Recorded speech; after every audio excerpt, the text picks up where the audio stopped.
कहानी तो बहुत लंबी है, मैं इसको एकदम छोटे छोटे टुकड़ों में, मतलब एक एक आधी आधी लाइन में बताते जाऊंगा। मैं 5 साल का था, लिज्जत पापड़ मेरे घर में, हमारी गली में शुरू हुआ, उसकी ऑफिस मेरे घर में थी। 7 साल के टाइम पे मैं गली में गोटी खेल रहा था, तब लिज्जत पापड़ के एक भाई ने आके मुझे बोला कि ये 5 पैकेट है, वो भुलेश्वर में किसी दुकान पे देने का है, आप जाके दे के आओगे क्या। मेरे को 2 पैसा भी, उन्होंने बोला कि आपको 2 पैसा मिलेगा। तो मैं बोला कि चलो ठीक है, 2 पैसा भी। मैं बात कर रहा हूँ, समझो ये 1962 की बात कर रहा हूँ, 1962 की। तो वो 2 पैसा भी उस टाइम पे तो काफ़ी था। तो मैंने जाके 5 पैकेट डिलीवरी करके चालू किया। तो वही, मतलब वहाँ से कभी ये कभी वो करते करते दूध की बाटल आती थी अपने डेयरी की, 4 आना 1 महीने का, 1 बोतल का, किधर भी डिलीवरी दो, ग्राउंड फ्लोर पे दो या 5वें माले पे दो, 4 आना 1 महीने का 1 बाटली का मिलता था। फिर रेशनिंग की लाइन में खड़े रहो, उधर से कुछ 5 पैसा मिल जाता था, 10 पैसा मिल जाता। तो ऐसे करते करते धीरे धीरे शादी की लाइन के अंदर, शादी में रात को लाउड स्पीकर बजाने का, शादी के फंक्शन में, और शादी की लाइटिंग का डेकोरेशन करने का, वो काम चालू किया। तभी मैं 12 साल का था, और वो टाइम पे मुझे एक दिन का, एक शादी का एक दिन का 6 पैसा मिलता था, एक आना। उसमें एक आने से ज़्यादा इम्पोर्टेंट मेरे लिए ये था कि जब मैं लाउड स्पीकर बजाता था, तब उस ज़माने में छोटे छोटे, मतलब मेरी उम्र के लड़के लड़कियां सब आएंगे इकट्ठा, मतलब घेर के खड़े हो जाएंगे, साहब ये बजाओ, साहब वो बजाओ, साहब ये मेरे सपनों की रानी बजाओ। तो मैं सबको भगा देता था, नहीं तो उसमें कोई आइसक्रीम लेके आ जाता था, साहब ये आइसक्रीम खा लो, फिर मेरे सपनों की रानी बजाओ, हाँ अभी बजाने का मज़ा आएगा। तो ऐसे करते करते शादी का काम चालू किया, जिसमें मैंने इलेक्ट्रिक के काम का मुझे नॉलेज मिला शादी के काम में। तो वो इलेक्ट्रिक का काम करते करते हम लोग को उस ज़माने में छोटे छोटे जनरेटर आते थे, 7 किलो के, 12 किलो के, व्हील पे होते थे। तो चिरा बाज़ार से लेके कभी सीपी टैंक जाना है, कभी नल बाज़ार जाने का है, कभी दादर जाने का है, कभी माटुंगा जाने का है, तो रात को, अगले दिन रात को हम लोग उसको खींच के धक्का मार के लेके जाते थे। तो भी एक आना ही मिलता था। दूसरे दिन शादी करने का, शादी के डेकोरेशन वगैरह करने का, उसमें भी एक आना ही मिलेगा। तो ऐसा करते करते उसके जनरेटर के मालिक को मैंने बोला, हम लोग को इतना ये सब होता है मेहनत, इससे अच्छा एक हम छोटे टेम्पो में डाल के जनरेटर क्यों नहीं लेके जा सकते। तो वो बोला नहीं, इतना पैसा कौन देगा, क्योंकि उस ज़माने में 10-15 रुपया चिरा बाज़ार से दादर माटुंगा तक का 15 रुपया टेम्पो का भी भारी पड़ता था सबको। इनफैक्ट वो शादी के काम का भी 25 रुपया नहीं मिलता होगा शायद, तो पूरे काम का, तो वो 15 रुपया कहाँ से खर्चा करेगा। मगर जैसे ही वो काम चालू किया, लोगों को पता चला कि जनरेटर शादी के लिए इस तरह से आते हैं, तो फिर फटाफट कभी घाटकोपर से, कभी अंधेरी से, कभी मुलुंड से बुकिंग आना चालू हो गया। तो मेरे बॉस को मज़ा आ गया, बोले ये तो अपना धंधा बढ़ गया इसके अंदर, तो चलो भाई काम भी मिल रहा है, धंधा भी बढ़ रहा है। तो ऐसा हम लोग टेम्पो में जनरेटर डाल के शादी में लेके जाना चालू किया। इसी दौरान समझो उस शादी के डेकोरेशन का काम करते करते फिर मैंने इलेक्ट्रिशियन का और ये जनरेटर ऑपरेटिंग का काम चालू कर लिया था। तो 1978 में एक फिल्म होनी थी इंडिया में, जिसका नाम था सी वुल्फ। उस सी वुल्फ फिल्म के लिए वो लोग बाहर से HMI वगैरह लाने वाले थे, और वो पहली फिल्म इंडिया में मेरे लिए सिंग साउंड फिल्म पहली फिल्म थी। और वो लोग HMI लाइटें वगैरह भी उस ज़माने में बाहर से लेके आने वाले थे। तो हम लोगों ने बैठ के राजकमल स्टूडियो में, किसी का जनरेटर था बॉडी, राजकमल स्टूडियो का ट्रक था, उसके ऊपर चढ़ा के उसको टेम्पोररी ब्लिम्प बनाना चालू किया, जो हम लोग ने 2 महीने में ख़त्म किया। वो ब्लिम्प बना के वही जनरेटर हम लोग गोवा शूटिंग के लिए लेके गए, जहाँ पे मैं जनरेटर ऑपरेटर था। ऑपरेटर की ज़रूरत इसलिए पड़ी थी कि उस ज़माने में HMI और फिल्म के अंदर प्रॉब्लम ये था कि फिल्म कैमरे में ज़्यादा करके कैमरे में फिक्स शटर आता था, करेक्ट, वेरिएबल शटर नहीं था। दूसरी बात, जैसे 2C वगैरह कैमरे में तो अपना आई पीस भी जो था वो फिक्स आता था, वो भी रोटेटिंग नहीं होता था। तो ये सब चीज़ों की वजह से उन लोग ने सोचा था कि सिंक साउंड शूटिंग करेंगे तो जनरेटर का फ्रीक्वेंसी और HMI के लिए लाइट का फ्रीक्वेंसी 50 साइकिल के ऊपर फिक्स होना चाहिए। अब प्रॉब्लम यह था कि किसी भी इंडिया के जनरेटर के अंदर ऑटोमेटिक गवर्नर था नहीं। अब गवर्नर ऑटोमेटिक नहीं होगा तो समझो आपने एक 100 किलो के 125 kVA के जनरेटर के ऊपर आपने पहले 80 किलोवाट का लाइटिंग कर दिया मास्टर शॉट, उसके बाद में आप मिड में या क्लोजअप में गए और सडनली आपका लाइटिंग 15 किलो या 20 किलो का बच गया। तो जो जनरेटर का फ्रीक्वेंसी जो था वो 51.5 52 बढ़ के जो रहेगा वो वापस नीचे नहीं आता था, क्योंकि गवर्नर कंट्रोल नहीं करता था, ऑटो गवर्नर नहीं था। अच्छा। तो हम लोग ने उसमें एक डिवाइस मंगा के इंपोर्ट करके उसके अंदर एक डिवाइस बिठाया था जो पंखे के रेगुलेटर की तरह काम करता था और उसके ऊपर डिजिटल मीटर दिया था। तो मुझे हमेशा वो मीटर चेक करते रहना पड़ता था। फ्रीक्वेंसी के लिए मेरे पास लिमिट था 49.08 से लेके 50.02, मतलब 0.4, मतलब 2 डाउन 2 अप, इतना 0.4 का ही मार्जिन था मेरे पास। अगर उसमें मेरा समझो कि 50.5 हो गया तो वो शॉट में डेफिनेटली फ्लिकर आएगा। अच्छा। या 49.5 हो गया तो भी फ्लिकर आएगा। तो उसके लिए मुझे हमेशा कंटिन्यूस जनरेटर के ऊपर रहना पड़ता था। अब ये सब सोच के मैं सोचा कि ये तो इतना दिन, आखा दिन साला एक इतना सा नोब था उसके ऊपर बैठ के खाली सेटिंग करते रहो। तो मैंने सोचा इसका कुछ करना पड़ेगा, क्योंकि शेड्यूल लंबा था, 2 महीने का शेड्यूल था उस टाइम पे। और आप देखो ये जो लाइट अभी बन रही है ना, ये मिनी ब्रूट, उस जमाने में भी मिनी ब्रूट थी। अब मैंने क्या सोचा कि ये जो लाइटें मैं आज भी यूज़ करता हूँ, उस ज़माने में भी करता था।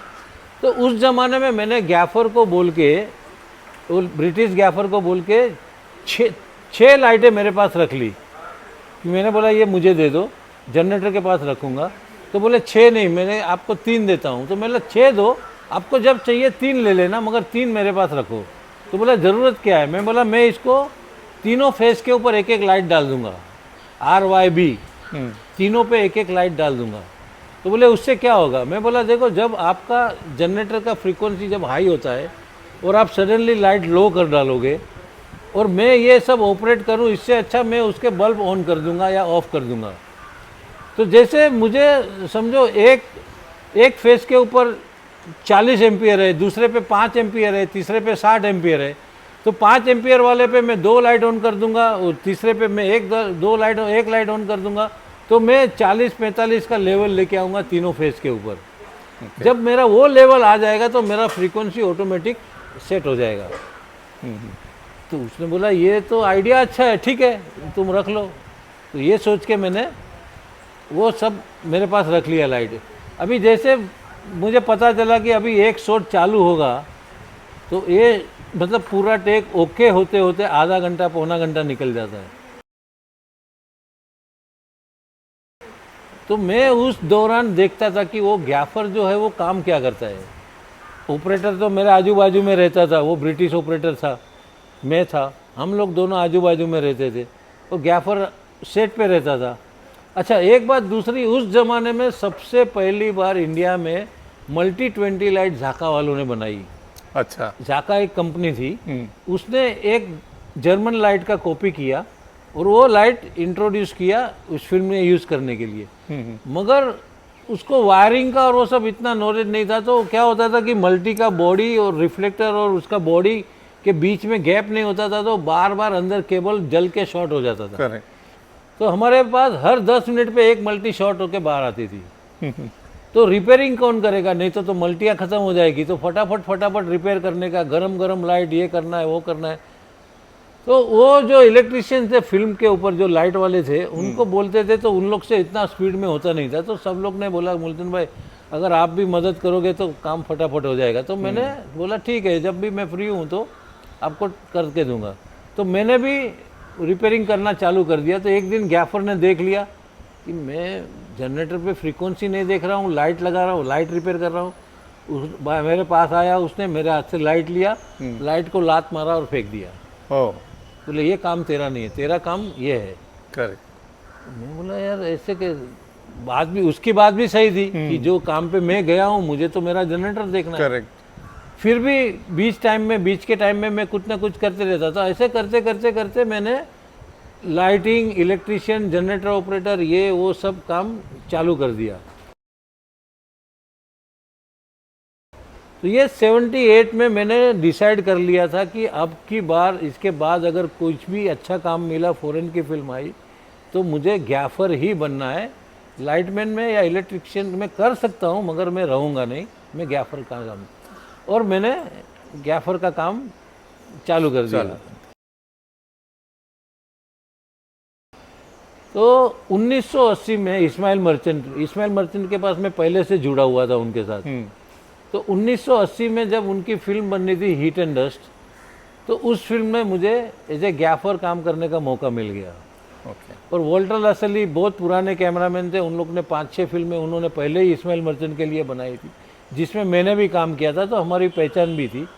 तो पहले ही हफ्ते में उन्होंने मुझे बोला कि मूलचंद, मुझे लगता है कि मैं एक दुनिया के एक बहुत अच्छे गैफर के साथ काम कर रहा हूँ। तो मुझे लगा कि पहली फिल्म, पहला हफ्ता, ऑस्कर विनर कैमरामैन, और अगर ये बोलता है कि इसको इतना काम करने में मज़ा आता है, तो मतलब चलो अपना सब कुछ पास हो गया। तब से मैंने डिसाइड कर लिया था कि ये मेरा डेस्टिनेशन है, कि एज ए गैफर ही काम करते रहूँगा। गैफर के बाद मैंने फोकस पुलिंग भी किया, कैमरा ऑपरेटिंग भी किया। कभी कभी टाइम मिलता था तो छोटे क्रू के साथ मैं बूममैन भी कर लेता था, कभी कुछ भी, मतलब कैमरामैन बना मैं। मैंने समझो 86 में सलाम बॉम्बे में सेकंड यूनिट किया, भोपाल एक्सप्रेस में second unit camera, independent Durga फोटे प्रोडक्शन और उन लोग की कमर्शियल वगैरह में उस टाइम पे कैमरामैन करता था। मगर वो कैमरामैन करते करते, ये मैं बात कर रहा हूँ आपको समझो 86 के 90, 92, 93 के टाइम की। अब मैं इंडिपेंडेंट गैफर बन गया था 1980 में। करेक्ट। 1980 से 86 के दौरान मैंने और 6-7 इंटरनेशनल फिल्में कर ली थी एज ए गैफर। तो उसमें मैंने देखा था कि जो भी प्रोड्यूसर, कैमरामैन, डायरेक्टर कोई भी अगर आता था इंडिया में बाहर से, तो वो पहले पूछते थे कि आप मूलचंद को जानते हैं कि हमको मूलचंद चाहिए एज ए गैफर। अच्छा। तो जब मैंने कैमरा चालू किया तो मैंने सोचा कि अगर मैं कैमरामैन बन जाता हूँ और मेरा एक स्टैंडर्ड नहीं बनता है, तो कैमरामैन बन के मेरा कुछ फ़ायदा नहीं है। क्योंकि आज एज ए गैफर लोग मेरे को पूछ के आते हैं कि मूलचंद को जानते हैं क्या, मूलचंद के साथ काम करना है। कल मैं कैमरामैन बन जाऊंगा और अगर वो कैटेगरी तक नहीं जाऊंगा तो लोग कहाँ पूछेंगे कौन कैमरामैन। इधर तो 500, 1000, 5000 कैमरा, 25,000 कैमरामैन घूमते फिरते रहते। तो मैंने सोचा कि नहीं, मैं मौका मिलेगा तो कर लूँगा, मगर एज ए DOP या फर्स्ट यूनिट कैमरा या ऐसा नहीं करूँगा। मैं सेकंड यूनिट या कुछ भी ऐसे टेम्पररी कुछ करने का होगा तो कर लूँगा, वो भी जब मेरा लाइटिंग ख़त्म हो जाएगा तब। मगर मेरा मोटिवेशन एक ही रहेगा कि मैं गैफर हूँ और मैं गैफर बन के ही काम करूँगा। और उसी गैफर के ही सिस्टम में मैंने खुद का रेंटल हाउस, ये वो सब कुछ अपने हिसाब से खुद का ही किया। और उसकी वजह भी यही थी कि जब छोटी छोटी यूनिट आते थे एक हफ्ते के लिए, मतलब डॉक्यूमेंट्री करने के लिए या कमर्शियल करने के लिए या कुछ, उस ज़माने में मतलब 1980, 85, 86 की बात कर रहा हूँ, हमारे पास इंडस्ट्री में इतने मतलब इक्विपमेंट सही नहीं थे। HMI भी जब 1980 में मैंने इस्माइल मर्चेंट की कंपनी में रखवा ली, उसके बाद भी 86 में मैं जब सलाम बॉम्बे कर रहा था तो हमारे पास पूरे बम्बई में गिन चुन के 10-12 HMI थी, उससे ज़्यादा HMI भी नहीं थी। तो इक्विपमेंट का इतना प्रॉब्लम होता था। और दूसरी बात ये होती थी कि अगर समझो किसी फिल्म के लिए कुछ ज़्यादा लाइट चाहिए तो एक वेंडर से, दूसरे वेंडर से, तीसरे वेंडर से लाइटें मंगाओ, तो 2 लाइट आती थी, 4 लाइट मैन आते थे। दूसरे से 2 लाइट आती थी, 2 लाइट मैन आएंगे, उधर से 2 लाइट आएगी, 4 लाइट मैन आएंगे। अच्छा। ऐसा करते करते जहाँ मुझे 12 लोग में काम करने का है, मेरे पास 40 लोग हो जाते थे। और वो 40 लोग देख के ये बाहर का क्रू जो है पागल हो जाता था, बोले इतने लड़के क्या करें। तो मैं सबको बाहर ही बिठा के रखता था। मैं गिने चुने 4 आदमी को मेरे पास अंदर रखता था सेट पे और काम कर लेता था, काम हो जाता था। मगर सबका तभी बोलना यही था कि एज ए गैफर अगर तुम्हारा खुद का इक्विपमेंट या खुद का सामान हो तो फिर ये सब झमेला नहीं रहेगा। अगर आपको मालूम है कि आपको क्या चाहिए, आपको कौन सी लाइट को प्रेफरेंस देना है, आपके कुछ टाइप की लाइट चाहिए, आपको कौन सी लाइट खरीदनी है या क्या करना है, तो आप खुद ही डिसीजन ले सकते हो कि ये ज़्यादा पॉपुलर, ज़्यादा अच्छी लाइट है तो आप ये लाइट रख सकते हो। तो मैंने सोचा बात भी सही है, तो धीरे धीरे मैंने अपना काम चालू किया। ऐसा होता है ना, देखो मेरी लाइफ के अंदर जितना स्ट्रगल करके मैंने 2 पैसे से लेके काम चालू किया, एक आने से लेके आप एक स्टैंडर्ड तक पहुंचा, और मैंने 86 से अपना सामान बनाना चालू किया। 93 में बैंडिट क्वीन के लिए मेरे लड़कों ने ट्रक लोड किया शूटिंग पे धौलपुर जाने के लिए। 93 में जो राइड्स हुई उसी रात को ट्रक लोड हो गई थी और सुबह निकलने वाली थी, और उसी रात को पूरी ट्रक को तोड़ फोड़ के लूट लिया। और उस जमाने में मोबाइल या फोन तो जैसा कुछ था नहीं, तो मुझे 4-5 दिन के बाद धौलपुर में पता चला कि लाइट तो पूरी लूट गई है और ट्रक बॉम्बे से निकली ही नहीं है। तो मेरे पास सामान कुछ बचा ही नहीं, मैं तो जीरो हो गया। भी क्या करेंगे, तो हमारा तो 4 दिन के बाद शूटिंग चालू होने वाला था, तो मैं परेशान हो गया। तो फिर मैंने चैनल 4, लंदन का चैनल 4 प्रोड्यूसर था, बॉबी बोदी इंडिया का प्रोड्यूसर था, शेखर कपूर डायरेक्टर थे, और जायल्स नगेंस कैमरामैन था। बाद में अशोक मेहता जी आए, जायल्स ने छोड़ दिया उसके बाद। तब हम लोग ने डिसाइड किया कि हम लोग फूलन देवी का जो इंटीमेट जो सीन है, जो उसका जिसमें उसकी इज्जत लूटी जाती है, ये वो सब हम फिल्म के एंड में स्टूडियो में दिल्ली में करने वाले थे। तो मैंने प्रोड्यूसरों का सबका मीटिंग बुला के उनको बोला कि ये हम लोग एंड में नहीं करते, अब हम लोग इसको पहले कर लेते। इसके बावजूद मैं आपको एक हांगकांग की कंपनी का नंबर देता हूँ जिसको मैं पहचानता हूँ, आप उनसे बात करो और उनकी टर्म्स एंड कंडीशंस क्या है उनको बोलो कि अर्जेंट ये इक्विपमेंट हमको भेज दो। करेक्ट। तो चैनल 4 था, पार्टी तो बहुत बड़ी थी, तो कोई पैसे का तो कोई इश्यू नहीं था, ना नाम का कोई इश्यू था। चैनल 4 वालों ने डायरेक्ट सीनेरेंट हांगकांग में बात किया और एक ही हफ्ते में हम लोग को पूरा सामान धौलपुर में मिल गया। मगर हम लोग चले गए थे दिल्ली शूटिंग करने के लिए, जो इंटीरियर शूटिंग करने का था जो एंड में, वो हम लोग ने ख़त्म किया और हम लोग धौलपुर वापस आए तो हमारे पास सामान भी आ गया था। मैंने मेरी टीम भी बुला ली थी और हम लोग ने बैंडिट क्वीन चालू कर दिया, शूटिंग टाइम पे हो गया। बैंडिट क्वीन भी एक ऐसी चैलेंजिंग फिल्म थी कि चंबल की गहराइयों में, चंबल की खीन खाड़ियों के अंदर हम लोग 1 किलोमीटर, 1.5 किलोमीटर, 2 किलोमीटर, 3 किलोमीटर अंदर जाके शूट करते थे। कभी कभी तो रास्ता लेवल करते थे, कभी कभी 50-50 मीटर का ट्रैक बिछा के हम लोग ब्रिज बनाते थे जिसके ऊपर डॉली या क्रेन चलाने का होगा। तो वो सब मटेरियल मेरे पास था, वो रास्ता काट काट के हम लोग उसके ऊपर ट्रैक बिछाते थे। और ये सब अशोक जी आने के बाद चालू जब हुआ तो हमारा बैंडिट क्वीन का एक लोकेशन था जहाँ पे फूलन देवी पानी में तैरती है, तो वहाँ पे वो लोकेशन हमारा 7 किलोमीटर दूर था, जिसमें से 5 किलोमीटर साइकिल तक नहीं जा सकती थी, इतना खराब रास्ता था। तो मतलब सामान लेके पैदल ही जाने का, और वो 6 महीने का शूटिंग था। तो आप लोग सोचो कि वो 6 महीना ऐसी कंडीशन में एक भी लोकेशन हमारा 100 मीटर 200 मीटर दूर नहीं था, 1.5 किलोमीटर, 2 किलोमीटर, 5 किलोमीटर ऐसे डिस्टेंस पे था। तो ऐसी एक चैलेंजिंग फिल्म होती है कि जिसको करने में कुछ ये होता है। तो ये तो ऐसी तो मेरी लाइफ में काफ़ी फिल्में ऐसी हो गई है, मगर ये इसलिए हो गया कि इस टाइम पे तो मेरा सामान भी चोरी हो गया था, उसके बावजूद भी शेड्यूल को डिस्टर्ब नहीं करते हुए शेड्यूल पे ही खत्म हुआ। ठीक है। इसके बाद में समझो ये हो गई अपनी 93 की बात।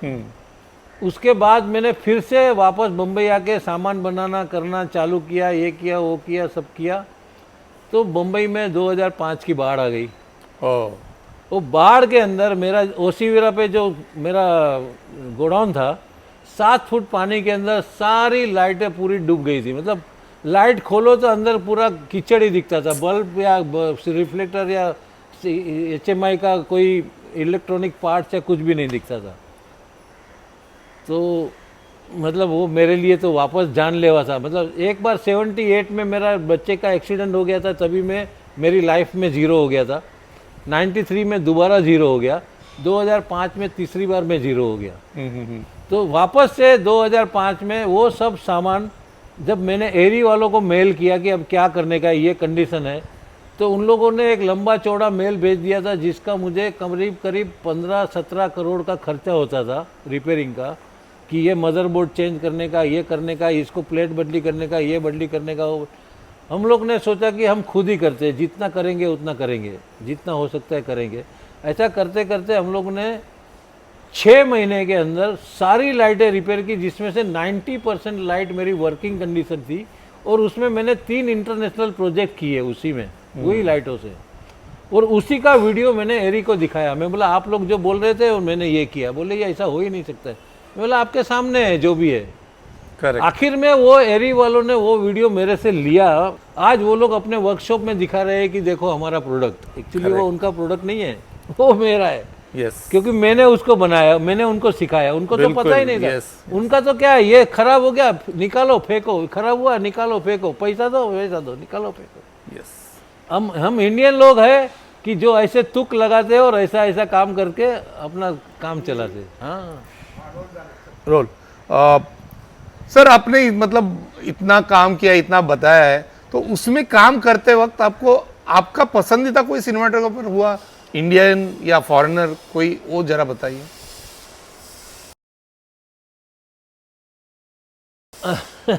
ये सवाल तो बहुत अजीबोगरीब है मेरे लिए, इसलिए क्योंकि मैंने जब मेरी फिल्मों में काम करने का चालू किया, शुरू में मैंने काफ़ी पिक्चरें की जिसमें कभी एक दिन कभी 2 दिन इधर उधर चला जाता था, इलेक्ट्रिशियन का इसका उसका।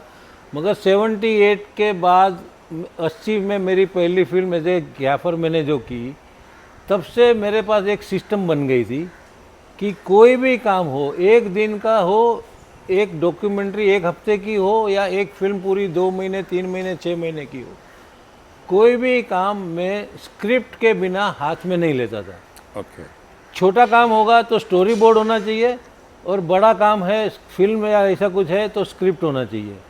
और स्क्रिप्ट के बाद हम लोग का पूरे मेन HODs होते, जो हेड ऑफ द डिपार्टमेंट, जिसमें cameraman, sound recordist, director, grip, gaffer, ये सब इंटरनेशनल के हिसाब से। तब बॉम्बे में तो ये सिस्टम नहीं था, मगर ऐसे मतलब पूरे HODs के साथ हम लोग का एक टेक्निकल रेकी होता था। हम लोग हर लोकेशन पे, स्टूडियो में, हर जगह पे जाएंगे शूटिंग के पहले। वहाँ पे भी मैं सबको बोलता था कि हो सके तो 1 महीना 1.5 महीना पहला टेक्निकल रेकी हो जाए तो मेरे लिए अच्छा है, और आपके लिए भी, क्योंकि आपको इंडिया में शूटिंग करना है और इंडिया में हर चीज़ अवेलेबल नहीं होती है। तो मुझे अगर रेकी के बाद का एक गैप मिलेगा तो उसमें अगर कुछ चाहिए तो मैं बना सकता हूँ, कुछ चाहिए तो मैं मंगवा सकता हूँ, कुछ चाहिए तो मैं अपने हिसाब से कुछ भी कर सकता हूँ। तो वो एक पीरियड मेरे को चाहिए बीच का, तो मैं अपने उसमें अपना सामान बना लूँगा या ख़रीद लूँगा। तो मगर इसमें क्या होता था कि मेरे लिए कोई भी फिल्म या कोई भी कैमरामैन या कोई भी फिल्म की स्टोरी मायने नहीं रखती थी, क्योंकि मैं फिल्म की स्क्रिप्ट के हिसाब से काम करता था।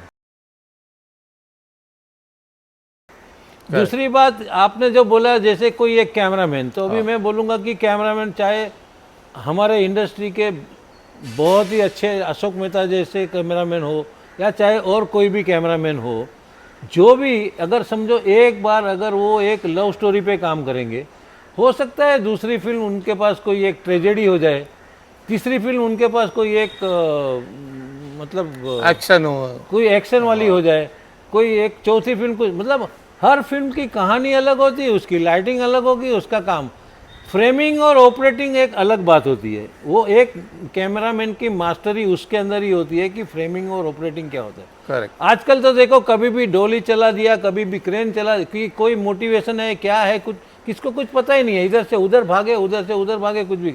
मगर उस टाइम पे ऐसे होता था कि हर चीज़ एक मतलब सिस्टमेटिकली हो जाती थी, सिस्टमेटिक होती थी। भले सामान कम था मगर सब कुछ था। सामान के हिसाब से जो भी करते थे सब सिस्टम से। तो मतलब कैमरामैन या फिल्म का मायना इतना नहीं होता था उस जमाने में मेरे लिए, जितना स्क्रिप्ट और स्क्रिप्ट के बाद का सेकंड मेन कैप्टन हमारा डायरेक्टर होता है। वो डायरेक्टर को क्या चाहिए, उसको क्या लुक चाहिए, उसका क्या थिंकिंग है, फिल्म के बारे में क्या है, या एक कमर्शियल होगी 1 दिन की 2 दिन की, तो उसका क्या है, उसको क्या चाहिए, उसको फॉलोअप करना है।